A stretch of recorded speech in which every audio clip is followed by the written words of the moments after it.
The Disney era of Star Wars has been chaotic, with plenty of major announcements and almost as many sudden cancellations. Honestly, until I'm sitting in the theater ready to watch one, I just assume new Star Wars movies ain't gonna happen. That being said, I'm cautiously optimistic about the new Jedi Order movie starring Daisy Ridley as Rey. It seems like a pretty safe bet, and interestingly, what we've heard about the movie fits pretty well with a cool theory that was floating around before Rise of Skywalker came out, so let's check it out. This is where the fun begins. We don't know a huge amount about the movie at this point, not even a release date, but here are the headlines.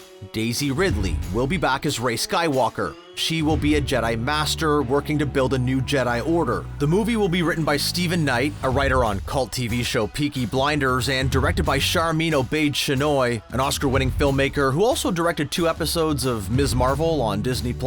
Oh, and it's going to take place 15 years after the divisive and slightly anticlimactic Rise of Skywalker. That's further into the future of the Star Wars universe than we've ever gone before, at least in live action. And that's where it gets interesting.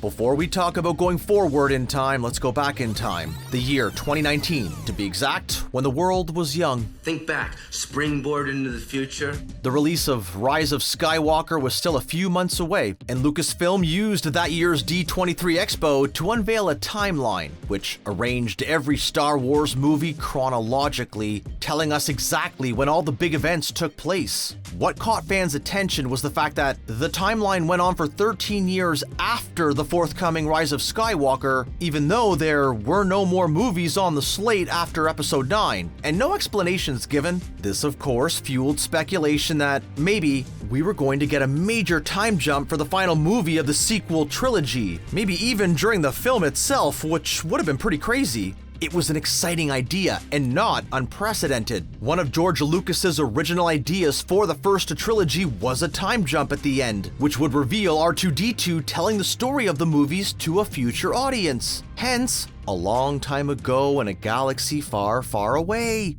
Oh, come on. What do you think you're so smart? Of course, Rise of Skywalker had no time jump at the end or at the beginning, or anywhere in fact, and the theory was proven false, which is kind of a shame because it would have been really, really cool. How do you know there weren't any witnesses? Oh, yeah, right. I'm not here to relitigate the controversy around The Last Jedi. No one wants to fight that particular Star Wars fight again. Yeah, we're all still nursing the scars, but whether you like the movie or not, it did take some pretty big swings, and most fans agree that Rise of Skywalker could have done with some much bigger swings. Maybe.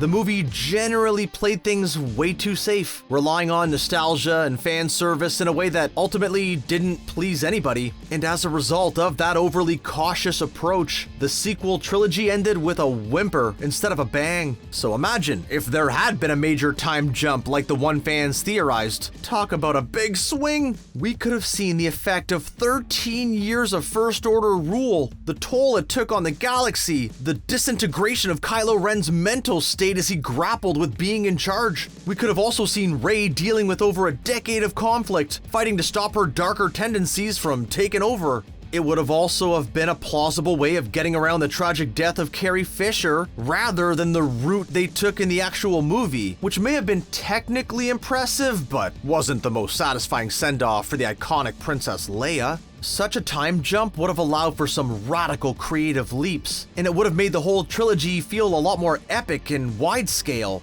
To me, the whole thing ended up feeling weirdly small by the end, which is why it's so exciting that Rey's new movie will be leaping over a decade forward in time.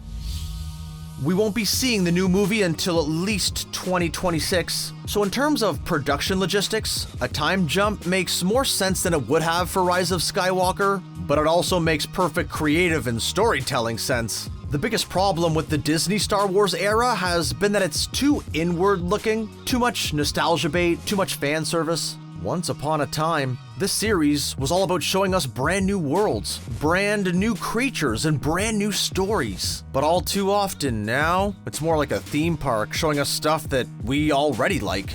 By throwing us forward in time 15 years, the new movie can emphasize how big the Star Wars universe really is. We can see the long-term consequences of what happened in the sequel trilogy, but we can also have some space to forget about the stuff that didn't work out so well. Right stuff. You're right.